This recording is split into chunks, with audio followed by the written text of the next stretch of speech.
Hello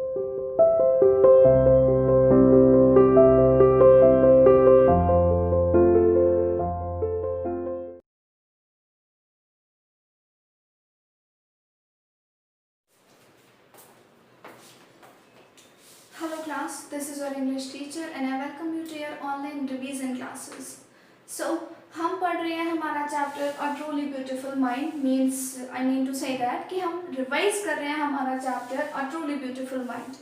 truly beautiful mind हर उस इंसान का जो ये सोचता है कि मुझसे नहीं होगा, या मैं दूसरों से अलग हूँ, या मैं इतना ज़्यादा हमेशा इंट्रोवर्ट क्यों रहता हूँ। क्योंकि जो भी लोग अपने अंदर ही अंदर रहते हैं ना, इसका मतलब वो कुछ अलग सोचने की कोशिश करते हैं। ऐसा नहीं है कि एक्सट्रोवर्ट्स कुछ अलग नहीं करके दिखाते। एंटरप्रेन्योर कोई भी बन सकता है, मतलब कोई भी आदमी कुछ नया करके दिखा सकता है। It just needs determination, your hard work, your strong strength, mental strength। तो इन सारी चीज़ों की वजह से ही एक इंसान खुद को नया नाम देता है दुनिया के अंदर। एल्बर्ट आइंस्टाइन के बारे में ये चैप्टर है ट्रूली ब्यूटीफुल माइंड, जिसकी मदर तक ने ये कह दिया था कि मेरा बच्चा बेकार है, मेरा बच्चा कुछ नहीं कर सकता, माई सन इज अ फ्रीक। मतलब दूसरों से अलग है, पता नहीं क्या करेगा वो। उसके जो उसके जो हेडमास्टर थे, उन्होंने ये बात तक कह दी थी कि डिपेंड नहीं करता या इससे कोई फर्क नहीं पड़ता एल्बर्ट आइंस्टाइन बड़ा होकर क्या बनेगा, क्योंकि जो भी वो बनेगा उसके बस की कुछ करने की नहीं होगी। इतनी चीज़ें सुनने के बाद एक इंसान की जो मेंटल स्ट्रेंथ है ना, जो स्ट्रांगनेस है, वो बहुत ज़्यादा कमज़ोर हो जाता है इंसान। इतना आसपास के लोगों से जब वो इतना ज़्यादा क्रिटिसिज्म सुनता है तो उसे लगता है कि ये लोग सही कह रहे हैं, मैं कुछ कर ही नहीं सकता। लेकिन एल्बर्ट आइंस्टाइन को कभी फर्क नहीं पड़ा।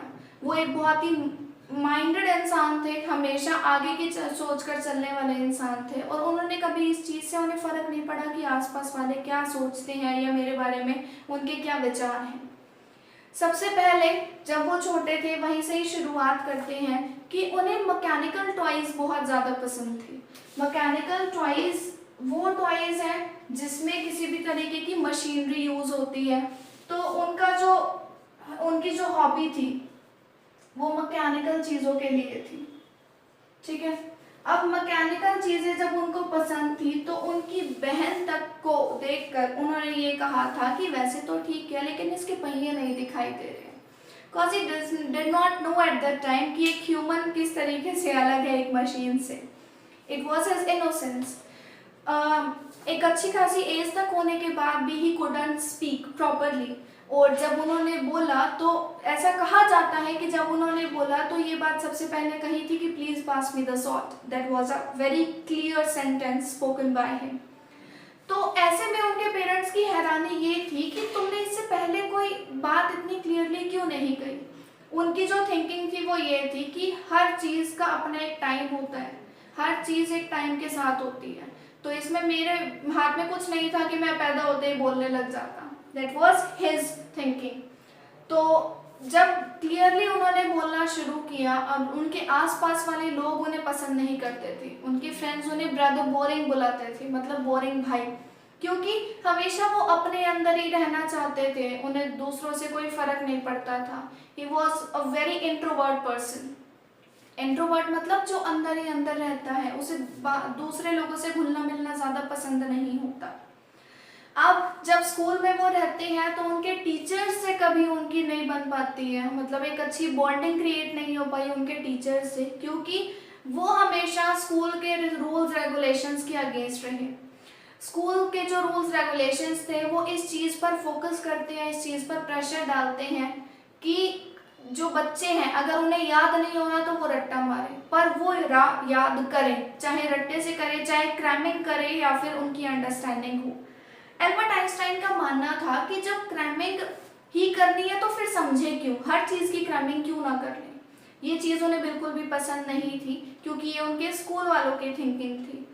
उनके हिस्ट्री टीचर से उनकी कभी भी अच्छे कनेक्शन नहीं बन पाए, क्योंकि हिस्ट्री में आपको क्या करना होता है, डेट्स याद करनी होती हैं, और डेट्स ही जब याद करनी है, ऐसी डेट्स जिनका कोई फ़ायदा नहीं है, तो फिर डेट्स याद क्यों करें। यही बहस उनके, मतलब यही कन्फ्लिक्ट हमेशा उनके हिस्ट्री टीचर से रहता था कि क्यों याद करूं जब ये मेरे आगे फ्यूचर में काम भी नहीं आने वाली है। तो फाइनली बड़ी मुश्किलों के बाद मतलब बहुत सारे पापड़ बेलने पड़े उन्हें इस स्कूल को छोड़ने के लिए, क्योंकि वो बिल्कुल भी स्कूल में पढ़ना ही नहीं चाहते थे। ज्यूरिच के अंदर वो नहीं पढ़ना चाहते थे क्योंकि वहां पर म्यूनिक में नहीं पढ़ना चाहते थे क्योंकि वहां पर क्रैमिंग पर ज़्यादा फोकस किया जाता था इंस्टेड ऑफ योर अंडरस्टैंडिंग और योर लर्निंग। फिर अपनी पढ़ाई को कंटिन्यू करने के लिए वो चले जाते हैं स्विट्जरलैंड, जहाँ के लोगों की थिंकिंग बहुत लिबरल, बहुत ही फ्री माइंडेड लोग थे वहाँ के लोग। तो वहाँ के लोगों से उनकी अच्छी बनती है, वो अपनी स्टडीज़ कंप्लीट करते हैं और आगे की फर्दर स्टडीज़ के लिए वो ज्यूरिच की यूनिवर्सिटी में जाते हैं। अब ज्यूरिच की यूनिवर्सिटी में वो जाते हैं तो उन्हें फिलिस्टीन्स नाम के लोग मिलते हैं। फिलिस्टीन्स उनकी खुद की एक डेफिनेशन थी। फिलिस्टीन्स उन लोगों के लिए उन्होंने कहा है जो हमेशा हर चीज़ के पीछे पड़े रहते हैं। ये वो लोग होते हैं जो सोसाइटी से हमेशा चिपक कर रहते हैं, जिनके लिए सोसाइटी के नॉर्म्स रेगुलेशंस बहुत इंपॉर्टेंट हैं।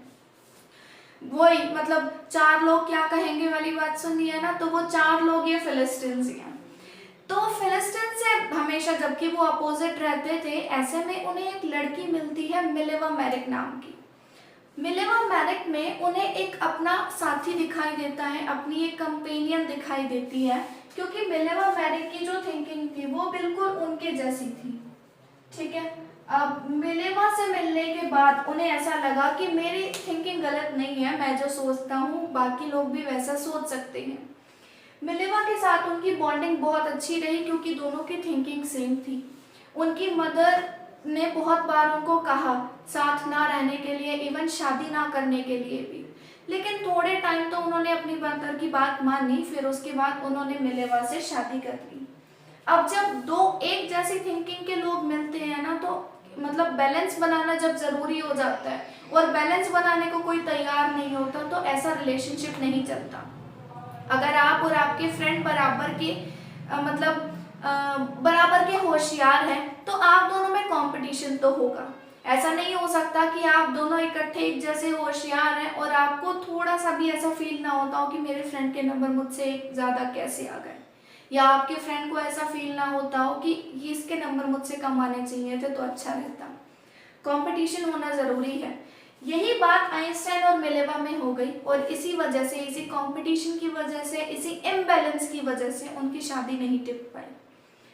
शादी जब उन्होंने डाइवोर्स ले लिया, उनकी पर्सनल लाइफ बिल्कुल ख़राब हो चुकी थी और उन्होंने अपनी कज़न का नाम था एल्सा,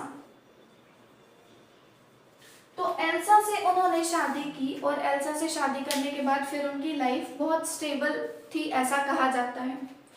अब ये तो थी उनकी पर्सनल लाइफ, और उनकी जो ऑफिशियल लाइफ थी, जो उनकी लोगों से मिलने चालने की लाइफ थी, वो थी कि उन्होंने बहुत ही छोटी उम्र के अंदर थ्योरी ऑफ रिलेटिविटी